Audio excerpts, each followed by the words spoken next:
சிங்கத்தின் மீது ஏறி விளையாடியது.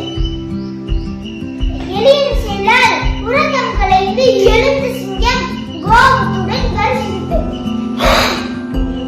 சிங்கராசா, என்னை மன்னித்து விடுங்கள். எப்போது ஒரு நாள் நான் உங்களுக்கு உதவுவேன். உருவத்தை சிறுவனான நீ எனக்கு உதவப் போகிறாயா என்று ஏளனமாக வெடிவித்தது.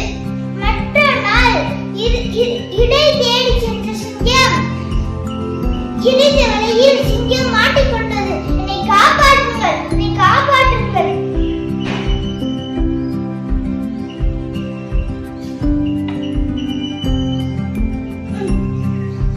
அப்பொழுது அங்கே வந்து எலி தன் கற்களால் கடித்து சிங்கத்தை விடுவித்தது.